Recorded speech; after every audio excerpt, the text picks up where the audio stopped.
31 tushuntiraman.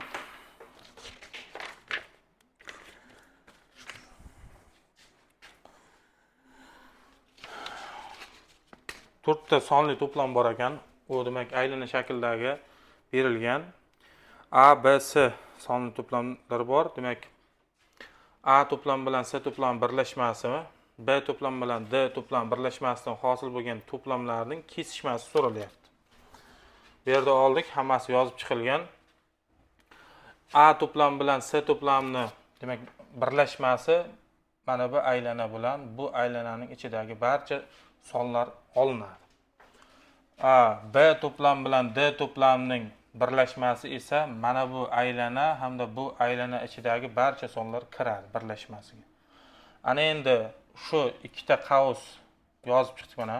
O'sha to'plamlarning kesishmasi deganda mana bu qizil chiziq bilan yozilgan, qizil bilan chegaralangan sohani ichidagi sonlar bizda ana shu umumiy holatdagi sonli to'plamda elementlarini bildiradi. Bular sanab chiqamiz. Demak, 5 bo'lyapti, 10 bo'lyapti, 25, 18, 8, 13, yoki 13, 8 deyilgan, keyin 24, keyin 14, keyin 19, keyin 1, 6, 9. Mana shu qizil bilan chegaralangan soha ichidagi sonlar mana shu to'plamlar kesishmasi, oxirida kesishma hisoblangan, kesishmasini elementlari hisoblanadi. Savol so'ragan, elementlar sonini toping degan. Mana shu kesishma, oxirdagi kesishtirilgandan keyin hosil bo'lgan to'plam elementlar sonini so'ragan. 12 ta bularni sanab qo'yadigan bo'lsak, tushunarli. 32 da matematika so'zidagi har bir harfni bittadan qog'ozga yozib chiqildi. Bitta qog'ozni olganda m chiqish ehtimolini toping deyapti. Sanaydigan bo'lsak 10 ta harfdan iborat. Bu yerdagi ehtimollikning klassik ta'rifiga ko'ra, demak, n bu yerda barcha teng imkoniyatlar soni. Biz matematika so'zida 10 ta harfni olsak, bu yerda 10 ta harfdan bittasi chiqib keladi. Demak, har bitta harf boshqalari bilan teng imkoniyatga ega. Shuning uchun bu yerda 10 ta harf borligi uchun teng imkoniyatlar soni n ni bildiradi. Endi m bo'lsa, biron bir o'sha a hodisani amalga oshishi uchun qulaylik tug'diruvchi imkoniyatlar sonini bildiradi. Bizdan so'rayapti m harfini chiqish ehtimolini so'rayapti.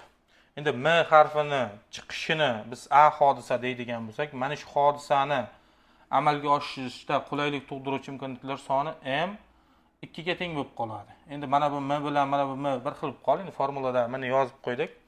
M harfi 2 ta bo'lganligi uchun qulaylik tug'diruvchi imkoniyatlar soni 2 bo'lyapti. Formula qo'yib ishlab qo'ysak, demak 1/5 bo'lyapti, C javob bo'lyapti javobi.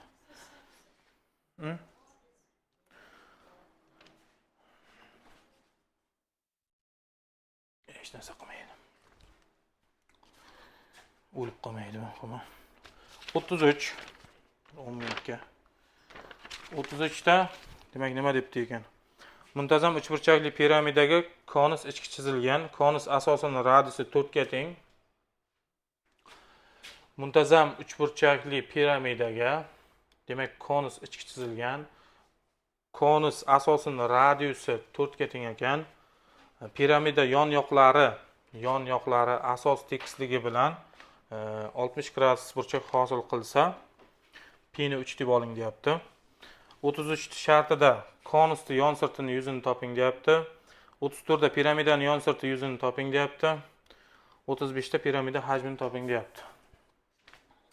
Konus yon sirti PRL bo'ladi.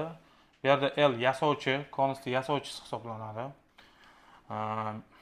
Ham mana bu yerda hozir biz piramidani yon yoqlar 3 ta uchburchak bo'lib qolyapti. O'sha uchburchakga tushirilgan balandlik apofema deyiladi. Piramidaning demak yon yog'iga tushirilgan balandlik apofema deyiladi. O'sha apofema bilan konusning yasovchisini teng bo'lib qoladi, ko'rinib qolyapti. Hozir 8 ga tengini ham tushuntiramiz. Demak, mana shu yerdan bizga yasovchi kerak. Yasovchini topsak, konusning yon sirtini hisoblasak bo'ladi. Uni qanday hisobladik?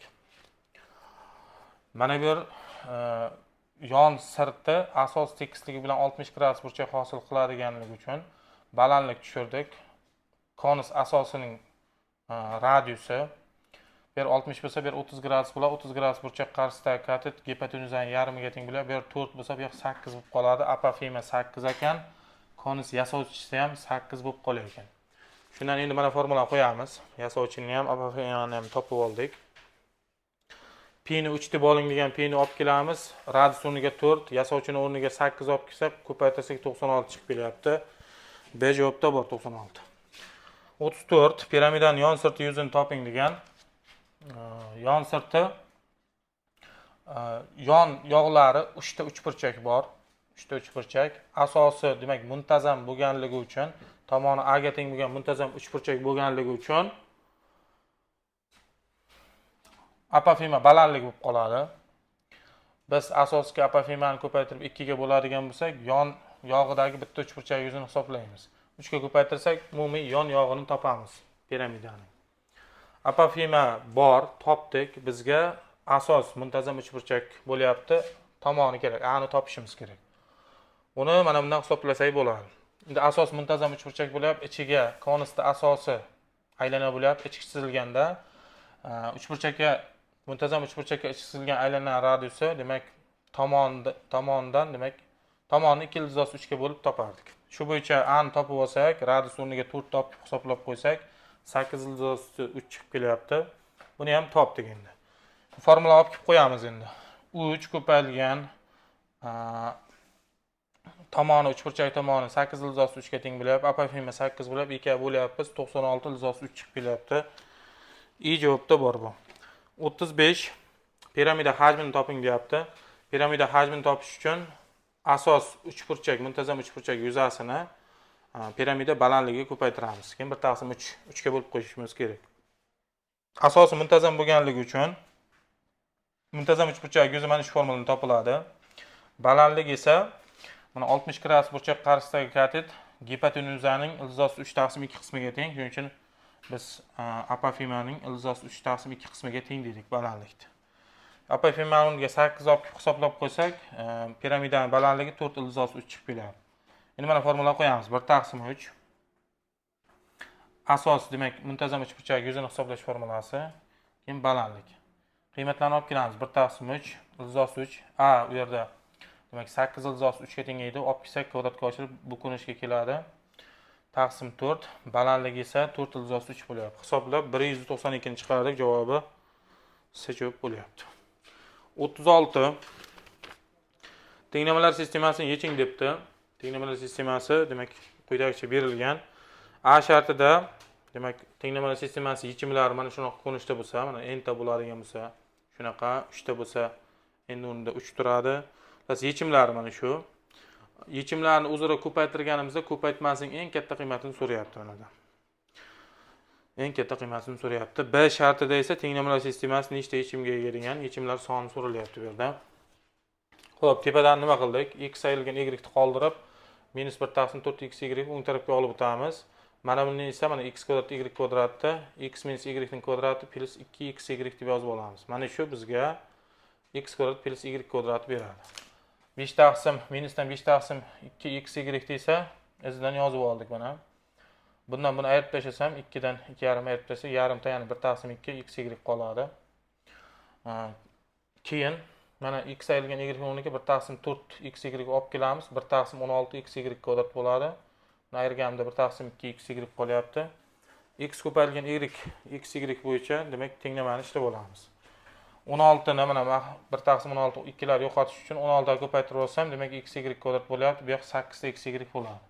X ko'payilgan y olib chiqsa ko'paytiruvchi qilib, demak, mana shu ko'rinishga kelyapti. Bu yerdan alohida 0 ga tenglashtrsam x y 0, x y 8 bo'ladi. X y 0 bo'lganda mana bu x ayrilgan y 0 bo'ladi. X y 8 bo'lganda olib borib qo'ysak, x ayrilgan y 2 bo'ladi. Mana buni yechim qiladigan bo'lsak, ayirmasi 2, ko'paytmasi ayirmasi 2 debman. Ayirmasi 0, ko'paytmasi ham 0 bo'lsa, demak, ildizlar 0 bilan 0 mos keladi. Demak, bu bitta yechim bo'lyapti. Mana bu yerda sal chalg'ibmiz. Mana bu ham nima bo'ladi? x1 bo'ladi. Endi buni ishlaydigan bo'lsak, x ni y orqali yoki y ni x orqali ifodalab bu yerga olib borib qo'yadigan bo'lsak, yechimlar kvadrat tenglama bo'lib qoladi. Undan mana bu ildizlar chiqib keladi. ko'rsagan bo'ladi. Ayirmasi 2, ko'paytmasi 8 ga teng bo'lgan sonlar 4 bilan 2 ko'paytirsak 8, ayirsak 2 bo'ladi. Keyin -2 ga 4 olamiz. Ko'paytirsak ikkita manfiy son 8 bo'ladi. Ayirganimizda mana minus hisobiga bittasini olib plyus bo'lib ketib 2 ni beramiz, musbat 2 ni. Demak, yechimlar soni 3 ta ekan, B shartining javobi 3 ta bo'ladi. Bizdan so'rayapti A shartida mana ko'paytirganimizda eng kattasi. Birinchi ikkita yechimni ko'paytirsak 0 chiqadi. Keyingilarni ko'paytirsa 8, bularni ko'paytirsak ham 8, eng kattasi o'sha 8 bo'ladi. A shartining javobi 8 bo'lyapti. 37.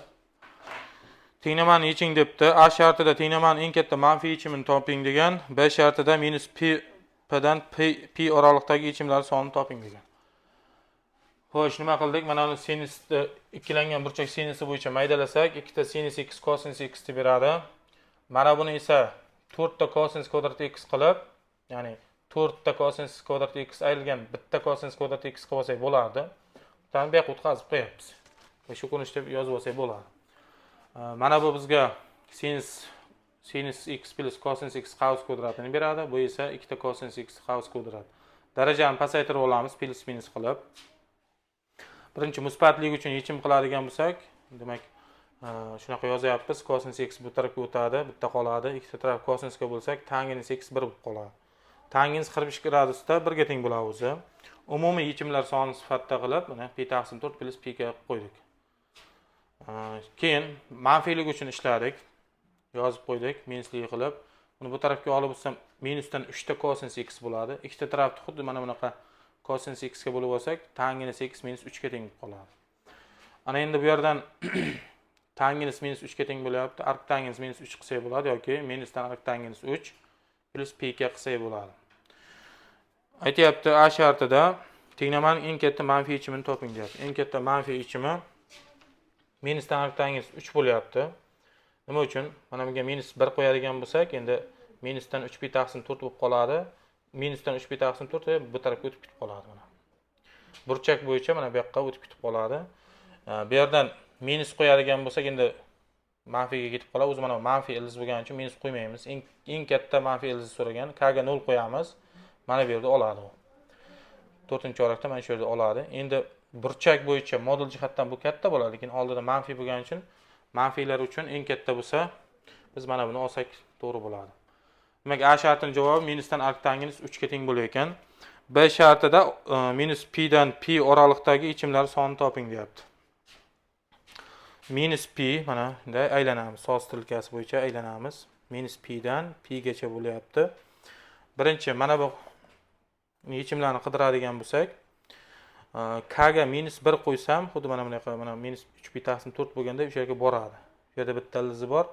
P k mana davri hisoblanadi. K ga har safar son qo'ysak, p qo'shiladi yoki p ayriladi. 0 qo'ysak o'zi bo'lyapti. Masalan uchun 1 qo'yadigan bo'lsak, p qo'shiladi, shuning uchun mana birinchi chorakka borib qoladi. Bu ikkinchi nuqta ham aynan mana bu oraliqqa tegishli bo'ladi. Mana bu oraliqqa tegishli bo'ladi. Demak, k ga keyin 2 qo'yadigan bo'lsak, endi chiqib ketib qoladi bu. K ga chiqib ketib qoladi. 1 qo'yadigan bo'lsak, 2 dedim, 1 qo'yadigan bo'lsak chiqib ketib qoladi mana bu oraliqda. K ga 0 qo'yganimizda mana bu ildiz bo'lyapti. Demak, mana shu tenglamada ikkita ildiz bor ekan, mana shu oraliqda. Endi bunisiga qaraydigan bo'lsak, bittasi minus arctangens 3 mana bu yerda edi. Shuning uchun 3 ni yozib qo'ysam bo'ladi 3-ildiz sifatida. K ga yana biz 1 qo'yadigan bo'lsak, p qo'shilyapti. Ikkinchi chorakka borib qoladi. 2 qo'ysam o'tib ketib qoladi endi. Mana bu oraliqdan chiqib ketib qoladi. Demak, bunda bu tenglamada ham demak ikkita ildiz bor bo'lyapti. Jami ikkita tenglamada 4 ta yechim bizda mana shu minus p dan p gacha oraliqdagi yechimlar bo'ladi. Javobi 4 ta bo'ladi, B shartining javobi.